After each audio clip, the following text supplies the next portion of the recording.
മറ്റേ ministries YouTube ചാനലിലേക്ക് അവർക്കും സ്വാഗതം. നമ്മൾ കഴിഞ്ഞ എപ്പിസോഡിൽ ചിന്താമണ്ഡലങ്ങളെ കുറിച്ചാണ് പറഞ്ഞത്. ചിന്താമണ്ഡലങ്ങളിലെ ഏത് രീതിയിൽ നമുക്ക് കൺട്രോൾ വേണം എന്ന് പറഞ്ഞു. കൊലോസ്യർക്ക് എഴുതിയ ലേഖനം 3-ാം അധ്യായത്തിൻ്റെ 1 മുതൽ 4 വരെയുള്ള വാക്യങ്ങളിൽ നിന്നുള്ള ഭാഗങ്ങൾ നമ്മൾ മെഡിറ്റേറ്റ് ചെയ്തു. അതിൽ ഉയരത്തിലുള്ളതിനെക്കുറിച്ച് അന്വേഷിക്കണം എന്നാണ് നമ്മൾ പറഞ്ഞത്. അതിൽ ദൈവത്തെ അന്വേഷിക്കണം എന്നുള്ളതിൽ നിന്ന് സങ്കീർത്തനത്തിൽ നിന്നുള്ള റെഫറൻസ് പറഞ്ഞു. നിങ്ങളത് ശ്രദ്ധിച്ചില്ലെങ്കിൽ അത് വീണ്ടും ശ്രദ്ധിക്കുക. ദൈവത്തെ അന്വേഷിച്ചാൽ ദുർമാർഗം വിട്ടു തിരിയും. സക്കായിയുടെ ഉദാഹരണം പറഞ്ഞു. അതുപോലെ തന്നെ ദുർമാർഗം വിട്ടു തിരിഞ്ഞാൽ ദൈവം ദേശത്തെ രക്ഷിക്കും എന്നും പറഞ്ഞു. 2 ദിനവൃത്താന്തം 26:5 ഉസിയാവിൻ്റെ കാലത്ത് അവന് ദൈവം കൊടുത്ത അഭിവൃദ്ധിയെക്കുറിച്ച് പറയുന്നു.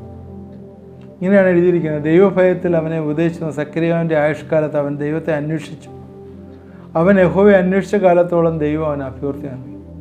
ദൈവത്തെ അന്വേഷിക്കണമെന്നുള്ള കഴിഞ്ഞ എപ്പിസോഡിൻ്റെ കണ്ടിന്യൂറ്റിയിലാണ് ഞാനിപ്പോഴും പറയുന്നത്. ദൈവത്തെ അന്വേഷിക്കുന്നിടത്ത കാലത്തോളം നമുക്ക് അഭിവൃദ്ധി കിട്ടും. അതുകൊണ്ട് നിനക്ക് സന്തോഷം വരണം, നിനക്ക് അഭിവൃദ്ധി വേണം എങ്കിൽ നീ ദൈവത്തെ അന്വേഷിക്കണം. ദൈവത്തെ അന്വേഷിക്കുന്നവർക്ക് ദൈവം വലിയ ഇഷ്ടമാണ്.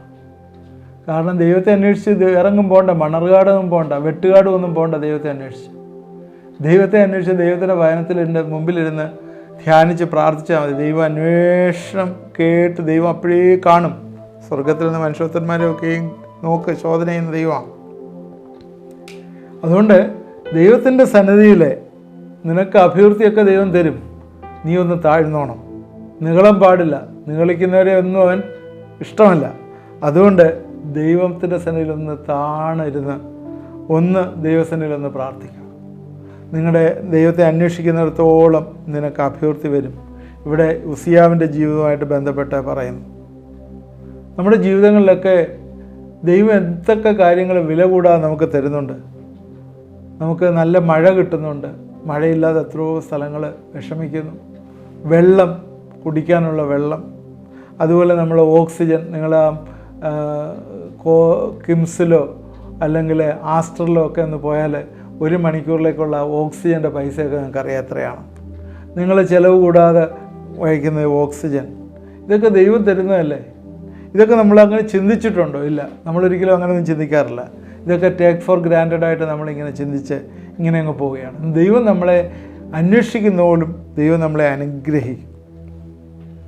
ആമോസ് 5:14 നിങ്ങൾ ജീവിച്ചിരിക്കേണ്ടതിന് തിന്മയല്ല നന്മ തന്നെ അന്വേഷിപ്പീൻ. അപ്പോൾ നിങ്ങൾ പറയുന്ന പോലെ സൈന്യങ്ങളുടെ ദൈവമായ യഹോവ നിങ്ങളോട് കൂടെയിരിക്കും. ഇവിടെ നോക്കി, നന്മ അന്വേഷിക്കുമ്പോൾ സൈന്യങ്ങളുടെ ദൈവമായ യഹോവ നിങ്ങളോട് കൂടെയിരിക്കും. നിങ്ങൾ ജീവിച്ചിരിക്കണം. നിങ്ങൾ ജീവിച്ചിരിക്കേണ്ടതിന് തിന്മയല്ല നന്മ അന്വേഷിക്കണം. അപ്പോൾ നിങ്ങൾ ജീവിച്ചിരുന്ന് നന്മ അന്വേഷിക്കുമ്പോൾ ദൈവം നമ്മളോട് കൂടെ ഇരിക്കും എന്നാണ് പറഞ്ഞിരിക്കുന്നത്. ഇന്ന് ടെൻഷൻ പിടിച്ച ആളിൽ നടക്കുക. എന്തോ ടെൻഷനാണ്. എന്തിൻ്റെ ടെൻഷനാണ്? ഈ ലോകത്തിൽ എന്ത് തിന്നും, എന്ത് കുടിക്കും, എന്തുടുക്കും, ഇങ്ങനെയൊക്കെയുള്ള ടെൻഷനാണ്. ദൈവം നമുക്കിതെല്ലാം പ്രൊവൈഡ് ചെയ്യാൻ, എല്ലാ നന്മകളും പ്രൊവൈഡ് ചെയ്യാനായിട്ട് ദൈവം മതിയായിട്ടുള്ള ദൈവമാണ്. മത്തായി 6:33 മുമ്പേ അവൻ്റെ രാജ്യവും നീതി അന്വേഷിക്കാൻ പറഞ്ഞു. അതിനുശേഷം ഈ ടെൻഷൻ അടിക്കുന്ന എല്ലാ സാധനവും നിങ്ങൾക്ക് കിട്ടും. എന്തൊക്കെ കാര്യങ്ങളാണ് നിങ്ങൾ ടെൻഷൻ അടിക്കുന്നത്, ആ സാധനങ്ങളെല്ലാം നിങ്ങൾക്ക് കിട്ടും. 31-ാം വാക്യത്തിൽ എന്ത് തിന്നും, എന്ത് കുടിക്കും, എന്ത് ഉടുക്കും എന്നൊക്കെ പറഞ്ഞ് ഭയങ്കര ടെൻഷനാണ്. അതിൻ്റെ കടഭാരം മാറിയിട്ടില്ല, എനിക്ക് ഭക്ഷണം കിട്ടാൻ വേണ്ടി ജോലിയില്ല, ഇങ്ങനെയൊക്കെയുള്ള ടെൻഷനാണ്. എനിക്ക് ആര് പണം തരും? ഞാൻ വല്ലാത്ത ടെൻഷനിൽ കൂടെ കടന്നു പോവുക. നമ്മുടെ ആവശ്യങ്ങളനുസരിച്ച് ദൈവം പ്രൊവൈഡ് ചെയ്യാനായിട്ട് മതിയായിട്ടുള്ള ദൈവമാണ്. ആകെ ഒരു കാര്യം ദൈവം നമ്മളോട് പറയുന്നത്, ദൈവത്തെ അന്വേഷിക്കണം. ഹാഗാറിന് വെള്ളം കൊടുത്ത ദൈവം, ഏലിയാവിന് അപ്പം കൊടുത്ത ദൈവം. അത് നമുക്കറിയാം. അപ്പം തീർന്നു കഴിഞ്ഞപ്പോൾ ഒരു ഹോം സ്റ്റേയോടുകൂടി വേറൊരു സ്റ്റേറ്റിൽ ഒരു ഹോം സ്റ്റേയോടുകൂടി ഏലിയാവിനെ ഒരുക്കുന്ന ദൈവം. അത് കഴിഞ്ഞപ്പോൾ അതുപോലെ തന്നെ ഇസ്രായേൽ മക്കൾക്ക് ആ മരുഭൂമിയിൽ കൂടി എത്ര ടൺ മന്ന കൊടുത്തു? 30-40 ലക്ഷം ആളുകൾക്ക് കൊടുക്കുന്ന മന്ന. ഓരോരുത്തരുടെയും വയറു നിറയെ കഴിക്കണ്ടേ? അതിനുവേണ്ടി അവർ എത്ര മന്നയാകും. കാടപ്പക്ഷി. നിൻ്റെ ആവശ്യം മനസ്സിലാക്കി നിന്നെ സഹായിക്കാനായിട്ടൊരു ദൈവം ഇന്ന് ഇറങ്ങി വന്നിരിക്കുന്നു എന്ന് മറന്നുപോരുത്. നമ്മളിതിങ്ങനെ ഇരുന്ന് ടെൻഷൻ അടിക്കുക, എൻ്റെ കാര്യം എന്തായിത്തീരും, എൻ്റെ വീടിൻ്റെ പണി തീർന്നിട്ടില്ല, അത് പകുതി വഴി നിൽക്കുക. ഇന്ന് ഞാൻ ദൈവത്തിൻ്റെ നാമത്തിൽ നിങ്ങളോട് പറയാം, നിങ്ങൾ ടെൻഷൻ അടിക്കുക, ദൈവത്തിന് വിട്ടുകൊടുത്ത് ആ വീട് പണിയൊക്കെ സമയത്ത് തന്നെ തീരും, ഒരു പ്രശ്നമില്ല. ജോലി, എൻ്റെ ജോലിയുടെ കാര്യം, എനിക്ക് ജോലി കിട്ടുമോ? പലയിടത്തും അപ്ലൈ ചെയ്തിട്ടിരിക്കുക. നിങ്ങൾ വിശ്വാസത്തിൽ ദൈവത്തോടൊന്ന് പറയാം, ജോലിയൊക്കെ വരും, നിങ്ങൾക്ക് വന്നു ചേരും. ദൈവത്തിനറിയാം, ഇതെല്ലാം ദൈവത്തിനറിയാം. നിൻ്റെ അമ്മയുടെ ഉദരത്തിലെ ഉരുവാകുന്നതിന് മുമ്പേ ഇതെല്ലാം ദൈവം കണ്ട ദൈവമാണ്. അതുകൊണ്ട് ഈ ദൂരെയുള്ളൊരു ദൈവത്തെ അല്ല ഞാനീ പറയുന്നത്, നമ്മുടെ സമീപസ്ഥനായി നമ്മുടെ അരികെയുള്ള ദൈവം. അവൻ ദാവീദ് പറയാം, നന്മയും കരുണയും ആയുഷ്കാലമൊക്കെയും എന്നെ പിന്തുടരും. നന്മയുടെയും പുറകെ പോകേണ്ട യാതൊരു ആവശ്യമില്ല, നമ്മളെ പിന്തുടരും. അവരെ അനുഗമിച്ച പാറയിൽ നിന്നല്ലോ അവർ കുടിച്ചത്, അത് ക്രിസ്തുവായിരുന്നു. അതുകൊണ്ട് തമ്പുരാനൊരു നീരുറവ തുറന്നിട്ടിട്ടുണ്ടെങ്കിൽ നീ പോകുന്നിടത്തൊക്കെയും അത് കാണും. കാരണം എന്താണ്? നീ ദൈവത്തെ അന്വേഷിക്കുന്നതാണ്. നീ കൂടാരം അടിക്കുന്നിടത്തൊക്കെയും നിനക്ക് നീരുറവെ തുറന്നു തരുന്ന ദൈവം, എവിടെ പോയാലും നിന്നെ കാണുന്ന ദൈവം, നിൻ്റെ ആവശ്യം ദൈവം അറിയുന്നുണ്ടെന്ന് മറന്നുപോലെ. അവിടെ ടെൻഷൻ പിടിച്ചിങ്ങനെ ഇരിക്കേണ്ട, അയ്യോ വറീഡായിട്ടിരിക്കേണ്ട ആവശ്യമില്ല. ദൈവം നിനക്ക് അഭ്യർത്ഥി തരുന്ന ദൈവമാണ്.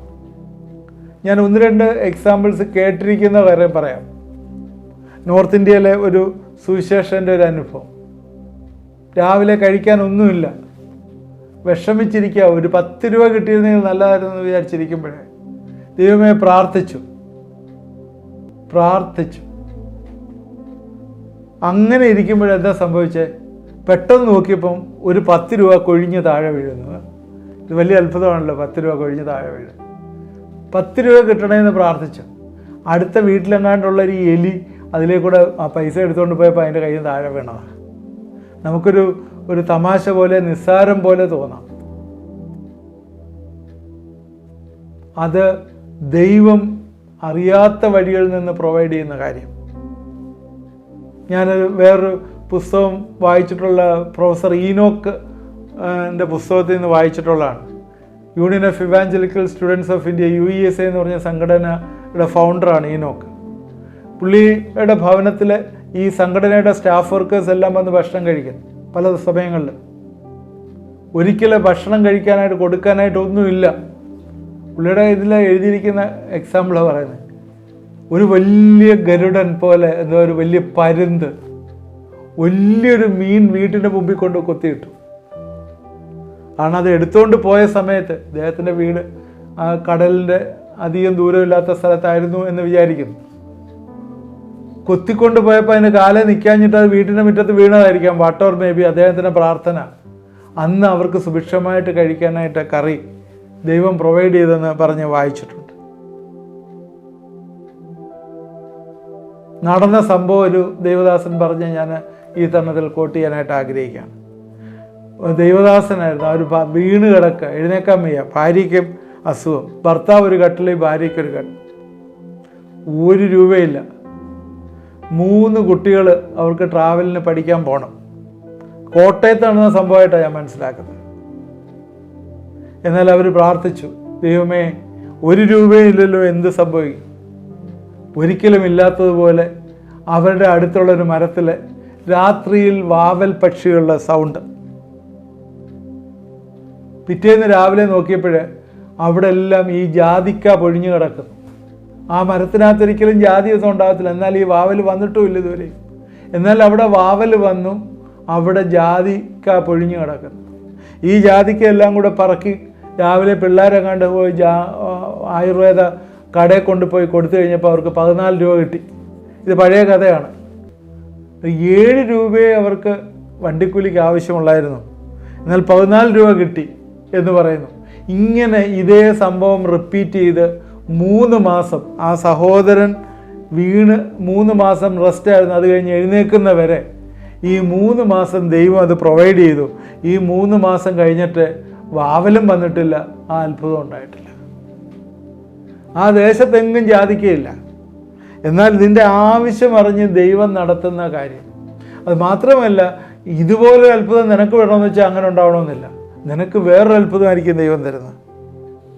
അതുകൊണ്ട് ദൈവത്തെ അന്വേഷിച്ചോളൂ, ദൈവം നിന്നെ അന്വേഷിക്കും.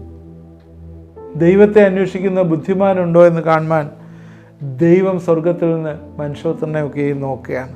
അതുകൊണ്ട് ഉയരത്തിലുള്ളതിനെ ചിന്തിക്കുക, ദൈവത്തെ അന്വേഷിക്കുക. രണ്ടാമത് ഇവിടെ നമ്മൾ ആ ഭാഗത്ത് കണ്ടത് ഉയരത്തിലുള്ളത് ചിന്തിക്കാനാണ് പറഞ്ഞിരിക്കുന്നത്. ചിന്തിക്കുക. മനുഷ്യനെ ഏറ്റവും കൂടുതൽ കുഴപ്പിക്കുന്ന ഒരു കാര്യം ചിന്തയാണ്. നെഗറ്റീവായിട്ട് ചിന്തിക്കാനായിട്ട് മനുഷ്യനെ കഴിഞ്ഞിട്ട് ഇന്ന് വേറെ ആൾക്കാരുള്ളൂ. അത് അവിടെയാണ് പറയുന്നത് ഉയരത്തിലുള്ള ചിന്ത അവനെ ഭരിക്കട്ടെ, അവനെ ബലപ്പെടുത്തട്ടെ. ഇന്ന് പലർക്കും ഉറക്കം വരത്തില്ല. എന്താ? പലതായിട്ടുള്ള ചിന്തയാണ്. കടഭാരം, ചിന്താഭാരം, ഉറക്ക ഗുളിക കഴിക്കുന്നു. ഉറക്ക ഗുളിക കഴിച്ചാൽ പോലും ഉറക്കം വരത്തില്ല. എന്നാൽ ബൈബിളിൽ പറയുന്നത് നമ്മൾ ചിന്തിച്ച് നമ്മുടെ ജീവിതത്തെ നഷ്ടപ്പെടുത്തി കളയരുതെന്ന് ബൈബിളിൽ പറയുന്നുണ്ട്. 3 വാക്യങ്ങൾ ഞാൻ ഇതുമായിട്ട് ചേർന്ന് വായിച്ച് കേൾപ്പിക്കാം. അത് ഇന്ന് സമയമില്ലെങ്കിൽ അടുത്ത ആഴ്ച, അടുത്ത ദിവസം നമുക്ക് ചിന്തിക്കാം. ലൂക്കോസ് 12:29 എന്ത് തിന്നും എന്ത് കുടിക്കും എന്ന് നിങ്ങൾ ചിന്തിച്ച് ചഞ്ചലപ്പെടരുത്. എന്ത് തിന്നും എന്ത് കുടിക്കും എന്ന് ചിന്തിച്ച് ചഞ്ചലപ്പെടരുത്. ഓക്കെ, അതിനകത്ത് ഡൗട്ട്ഫുൾ മൈൻഡ് എന്നാണ്, ചഞ്ചലപ്പെടുന്ന മനസ്സ്, ഡൗട്ട്ഫുൾ മൈൻഡ്. ലൂക്കോസ് 21:34 ചിന്തിച്ച് നിങ്ങൾ ഹൃദയ അതിഭക്ഷണത്താലും മദ്യപാനത്താലും ഉപജീവന ചിന്തകളാലും ഭാരപ്പെട്ടിട്ട് ആ ദിവസം നിങ്ങൾക്ക് പെട്ടെന്ന് കണി പോലെ വരാതിരിക്കാൻ സൂക്ഷിച്ചോളൂ. അവിടെ ചിന്തിച്ച് ഭാരപ്പെടുന്ന കാര്യമാണ് പറയുന്നത്. യുവർ ഹാർട്ട്സ് ബി ഓവർചാർജ് വിത്ത് സർഫിറ്റി. ചിന്തിച്ച് ഭാരപ്പെടുക. അപ്പോഴേ ചിന്തിച്ച് ചഞ്ചലപ്പെടരുത്, ചിന്തിച്ച് ഭാരപ്പെടരുത്. മത്തായി 13:22 ഇങ്ങനെയാണ് എഴുതിയിരിക്കുന്നത്, ചിന്തിച്ച് ഞരങ്ങിപ്പോകരുത്. അപ്പോഴേ നമ്മുടെ ചിന്തകൾ ചിന്തിച്ച് ചഞ്ചലപ്പെടരുത്, ഭാരപ്പെടരുത്, ഞരങ്ങിപ്പോകരുത്. ഇങ്ങനെയൊക്കെ ആയിക്കഴിഞ്ഞാൽ നമ്മളങ്ങ് ഉൾവലിഞ്ഞ് നമ്മൾ ഒരു വേറൊരു സ്റ്റേജിലേക്കായിപ്പോകും. ഇതെല്ലാം കാണുന്നത് എന്താണ്? ഈ ലോകവുമായിട്ട് ബന്ധപ്പെട്ടുള്ള ചിന്തകളാണ്. നമ്മൾ കൊലോസ്യർ 3-ാം അധ്യായത്തിലെ വായിച്ച ഭാഗം ശ്രദ്ധിക്കുക. നമ്മൾ ഉയരത്തിലുള്ളതിനെ കുറിച്ചാണ് ചിന്തിക്കേണ്ടത്. അതുകൊണ്ട് ഇന്ന് ഈ രാത്രികാലം ഞാൻ നിങ്ങളോട് പറയുകയാണ്, നിങ്ങളുടെ ആത്മീയമായിട്ടുള്ള സ്പിരിച്വൽ ലൈഫിനെ ഡിസ്റ്റർബ് ചെയ്യുന്ന ചിന്താമണ്ഡലങ്ങളെ ഇന്ന് പൊട്ടിക്കുകയാണ്. അവിടെ ദുരാത്മാവിൻ്റെ പ്രവർത്തനങ്ങൾ, ശാപങ്ങൾ, ബന്ധനങ്ങൾ, കടങ്ങൾ, ദുഷ്ടശക്തികളൊക്കെ വന്നു കയറി നിങ്ങളുടെ ചിന്താമണ്ഡലങ്ങളെ പിടിച്ചിരിക്കുന്ന ഈ ചിന്താമണ്ഡലങ്ങളെ നമ്മൾ ഇന്ന് പൊട്ടിച്ച് പ്രാർത്ഥിക്കുകയാണ്. നമുക്ക് പ്രാർത്ഥിക്കാനായിട്ട് എടുക്കുകയാണ്. തുടർമാനമായിട്ട് ഒരു എപ്പിസോഡ് കഴിയുമ്പോഴേ നമ്മുടെ ഈ പറഞ്ഞ ഈ സെക്ഷൻ, നമ്മുടെ ചിന്തയെ എങ്ങനെ കൺട്രോൾ ചെയ്യണം എന്നുള്ളതിനെക്കുറിച്ച് നമ്മൾ അവസാനിപ്പിക്കും. അപ്പോൾ നമ്മൾ ചിന്തിച്ച ഉയരത്തിലുള്ളതിനെക്കുറിച്ച് ചിന്തിക്കണം. നമ്മുടെ ചിന്തയെക്കുറിച്ച് നമ്മൾ ചിന്തിച്ച് ചഞ്ചലപ്പെടരുത്, ഭാരപ്പെടരുത്, ഞരങ്ങിപ്പോകരുത് എന്നുള്ളതാണ് ചിന്തിച്ചത്. അത് മാത്രമല്ല, ആദ്യം നമ്മൾ പറഞ്ഞു നമ്മുടെ അഭിവൃദ്ധിയാണ് ദൈവം ആഗ്രഹിക്കുന്നത്. ഈ അഭിവൃദ്ധി ദൈവം ആഗ്രഹിക്കുമ്പോൾ വേണ്ടാത്ത ചിന്തകൾ വന്ന് നമ്മളെ നശിപ്പിച്ചു കളയും. നമുക്ക് പ്രാർത്ഥിക്കാം. ദൈവമായ കർത്താവെ, ഇത് കണ്ടുകൊണ്ടിരിക്കുന്ന പ്രിയപ്പെട്ടവരെ ഞങ്ങൾ ഏൽപ്പിച്ച് പ്രാർത്ഥിക്കുന്നു. ഞങ്ങളുടെ ചിന്താമണ്ഡലങ്ങളെ കർത്താവെ ഈ ദിവസങ്ങൾ ശക്തിയോടുകൂടി നീ ബലപ്പെടുത്തണമേ എന്ന് പ്രാർത്ഥിക്കുന്നു. ഞങ്ങളുടെ ആത്മീയ ജീവിതം നഷ്ടപ്പെട്ട് കളയാനായിട്ട് പിശാച് ഇന്ന് പല രീതിയിലുള്ള നെഗറ്റീവ് ചിന്തകൾ കൊണ്ടുവന്ന് ഞങ്ങളെ നശിപ്പിച്ചുകൊണ്ടിരിക്കുന്നു. ചിന്തകളിലുള്ള പൈശാചിക ശക്തികൾ യേശുവിൻ്റെ നാമത്തിൽ പൊട്ടിമാറട്ടെ എന്ന് പ്രാർത്ഥിക്കുന്നു. ഈ ചിന്താമണ്ഡലങ്ങളിൽ ഒരു വിടുതൽ പ്രാപിപ്പാൻ കർത്താവേ നീ സഹായിക്കണമേ, ഇടവരുത്തണമേ എന്ന് പ്രാർത്ഥിക്കുന്നു. ഞങ്ങളെ നശിച്ചു പോകാനായിട്ടല്ലല്ലോ നീ ആഗ്രഹിക്കുന്നത്. നീ ഞങ്ങളെ അഭിവൃദ്ധിയിലേക്ക് നടത്താനായിട്ടാണ്, സന്തോഷത്തിലേക്ക് നടത്താനായിട്ടാണ് ആഗ്രഹിക്കുന്നത്. അതിനാൽ ഞങ്ങൾ പ്രാർത്ഥിക്കുന്ന കർത്താവേ, ഈ ദിവസങ്ങളിൽ ഞങ്ങളുടെ ജീവിതങ്ങളിലെ അഭിവൃദ്ധി, മേൽക്കുമേലുള്ള അഭിവൃദ്ധി, ദൈവത്തെ ആശ്രയിക്കുമ്പോഴുള്ള അഭിവൃദ്ധി ഞങ്ങളുടെ ജീവിതങ്ങളിലേക്ക് വന്നു ചേരട്ടെ എന്ന് പ്രാർത്ഥിക്കുന്നു. എൻ്റെ കരങ്ങളിലേക്ക് ഏൽപ്പിച്ച് പ്രാർത്ഥിക്കുന്നു. ഇത് കണ്ടുകൊണ്ടിരിക്കുന്ന എല്ലാവരെയും നീ അനുഗ്രഹിക്കണമെന്ന് പ്രാർത്ഥിക്കുന്നു. പലതരമായിട്ടുള്ള മാനസികമായിട്ടുള്ള വിഭ്രാന്തി, പ്രയാസങ്ങളിലിരിക്കുന്ന, ഉറക്കമില്ലാതെ ഇരിക്കുന്ന ചില ആളുകളെ കാണുന്നു. യേശുവിൻ്റെ നാമത്തിൽ പ്രാർത്ഥിക്കുന്നു. നിങ്ങളുടെ എല്ലാ ബന്ധനങ്ങളും യേശുവിൻ്റെ നാമത്തിൽ പൊട്ടി മാറട്ടെ എന്ന് പ്രാർത്ഥിക്കുന്നു. പൈശാചിക ശക്തികളെ നിങ്ങളെ കുരുടാക്കിക്കൊണ്ടിരിക്കുന്ന, നിങ്ങളുടെ ഹൃദയങ്ങളെ, നിങ്ങളുടെ ചിന്താഭാരത്തിലേക്ക് നിങ്ങളെ നടത്തിക്കൊണ്ടിരിക്കുന്ന, നിങ്ങളെ ഞെരുക്കിക്കൊണ്ടിരിക്കുന്ന, നിങ്ങളെ ഭാരപ്പെടുത്തുന്ന ഈ വിഷയത്തിലൊക്കെ ദൈവം നിങ്ങളെ വിടുതൽ തരട്ടെ എന്ന് പ്രാർത്ഥിക്കുന്നു. ഒരുപാട് ഭാരപ്പെടുത്തുന്ന വിഷയങ്ങളുമായിട്ട് ഇന്ന് പ്രാർത്ഥിക്കാൻ പോലും വയ്യാതെ ഇരിക്കുന്ന ചില ആളിത് കാണുന്നു. യേശുവിൻ്റെ നാമത്തിൽ ആ ഭാരങ്ങളൊക്കെ മാറിപ്പോകട്ടെ എന്ന് പ്രാർത്ഥിക്കുന്നു. ഏത് വലിയ മലയായാലും മഞ്ഞുപോലെ അത് ഉരുകി മാറട്ടെ എന്ന് യേശുവിൻ്റെ നാമത്തിൽ ഞങ്ങളെ അധികാരമുള്ള നാമത്തിൽ ഉറച്ച് പ്രാർത്ഥിച്ച് വിടുവിക്കുന്നു. നിങ്ങളെന്നോട് ചേർന്നൊന്ന് പ്രാർത്ഥിക്കുമോ? കർത്താവേ, നീ അനുഗ്രഹിക്കണം, വിടുവിക്കണം. എന്നോട് ചേർന്ന് പ്രാർത്ഥിച്ചവരെ ശാന്തമായി ഉറങ്ങുവാൻ കർത്താവേ ഇന്ന് രാത്രികാലം ഇടവരുത്തണം, സഹായിക്കണം. യേശുവിൻ്റെ നാമത്തിൽ പ്രാർത്ഥിക്കുന്നു, കേൾക്കണമേ. ആമേൻ. ഇത് നിങ്ങൾക്ക് എങ്ങനെ പ്രയോജനപ്പെട്ടു എന്ന് നിങ്ങൾ അറിയിച്ചത് നല്ലതായിരിക്കും. നിങ്ങളുടെ പ്രയർ റിക്വസ്റ്റുകൾ ആ വാട്സാപ്പ് നമ്പറിൽ അയച്ചു തന്നാൽ നിങ്ങൾക്ക് വേണ്ടി പ്രാർത്ഥിക്കുന്നതാണ്. അതുപോലെ നിങ്ങൾ മറ്റുള്ളവർക്ക് ഷെയർ ചെയ്ത് കൊടുക്കുക. നിങ്ങൾ ഈ ഞങ്ങളുടെ പ്രയറിനകത്ത് ജോയിൻ ചെയ്യാൻ ആഗ്രഹിക്കുന്നില്ല, നിങ്ങളുടെ വാട്സാപ്പ് നമ്പർ അയച്ചു തന്നാൽ നമ്മുടെ വാട്സാപ്പ് ഗ്രൂപ്പിൽ നിങ്ങളെ ആഡ് ചെയ്യുകയും നമുക്ക് അടുത്ത സൺഡേയിൽ നമ്മുടെ പ്രാർത്ഥനയ്ക്ക് ഒരുമിച്ചിരിക്കുകയും ചെയ്യാം. ദൈവം നമ്മളെല്ലാവരെയും അനുഗ്രഹിക്കട്ടെ.